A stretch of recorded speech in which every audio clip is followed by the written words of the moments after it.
Hey folks, Jordan with the Young Turks, TYT Politics, back with you. Obviously, if you have been paying attention the last half hour, chief strategist to Donald Trump, Steve Bannon, was fired. He has been fired as Donald Trump's chief strategist.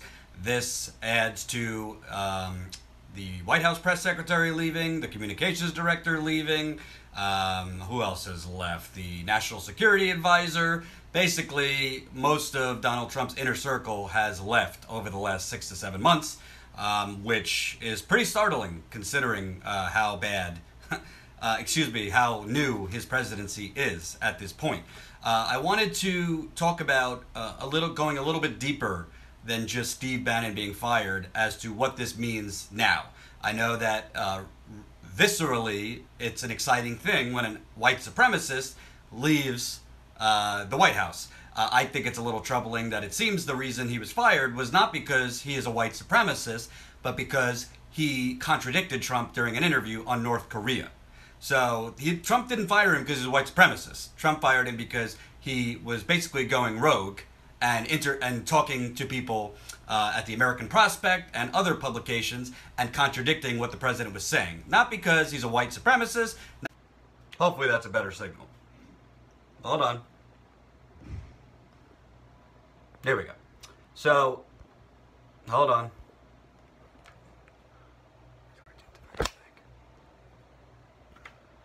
There we go. So, sorry about that, folks. So basically, I wanted to get into the deeper meaning because at the end of the day, it really doesn't matter if Steve Bannon is or is not in the White House. It doesn't matter if Stephen Miller is in the White House. It doesn't matter if Sebastian Gorka is in the White House. The bottom line is Trump's policies are just as bad as his rhetoric.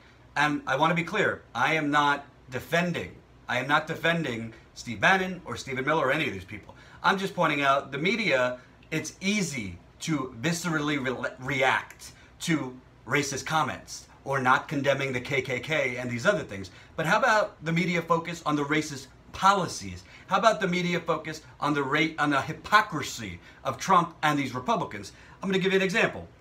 You have Paul Ryan coming out, quote, "We must be clear, white supremacy is repulsive. This bigotry is counter to all this country stands for. There can be no moral ambiguity." This coming from Paul Ryan, who his whole entire career has essentially tried to dismantle Medicaid, dismantle the social safety nets, and who does that affect? Who does that affect the most? The poor, minorities, the downtrodden, people who don't have lobbyists. So Paul Ryan's policies and the Republican Party's policies, and frankly a lot of Democrats' policies, are racist. It's just not said as disgustingly. They don't speak as awfully as Donald Trump, but the actual things that they are trying to do, the policies Donald Trump is trying to pass, those things essentially get no coverage in the mainstream media. Yeah, they talk about the wall and the Muslim ban, and then they return to whatever stupid thing Donald Trump tweeted. So it's great that Steve Bannon has been fired. That is a victory, and we got to take victories wherever we can get them. But let's not sit around and focus only on what Trump has said. Let's not focus on the things Steve Bannon has said or Stephen Miller has said. Let's focus on what are the policies they're trying to get through.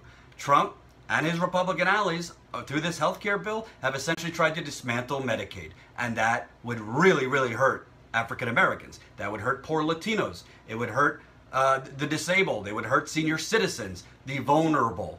That is racist. And just because it's not said, just because the N-word isn't Trump, just because Trump isn't speaking about both sides, doesn't mean it's not racist.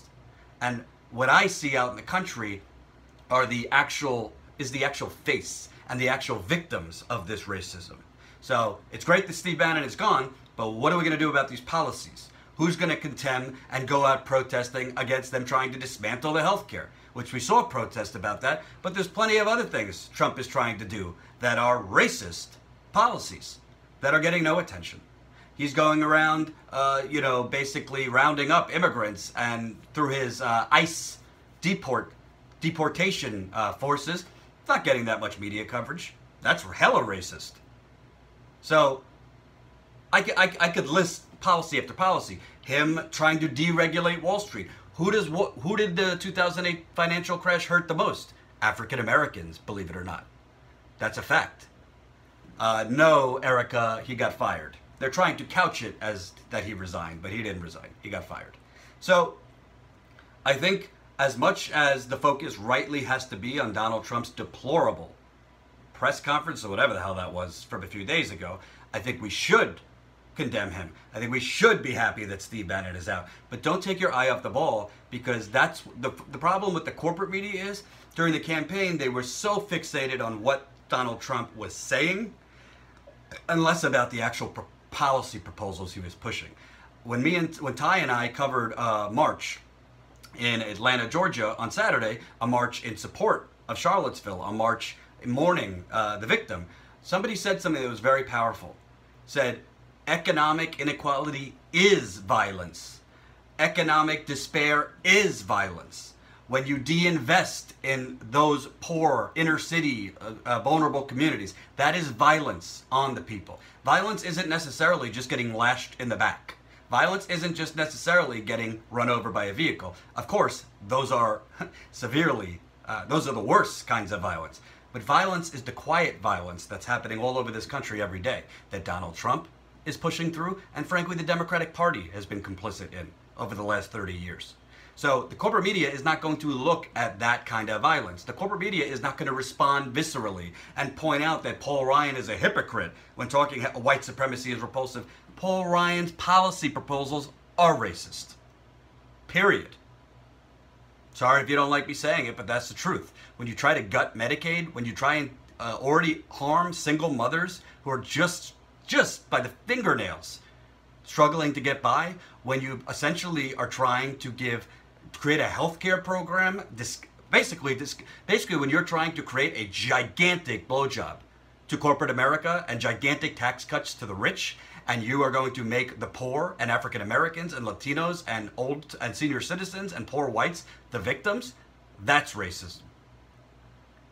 Racism isn't only about what you say, it's also about what you do or don't do.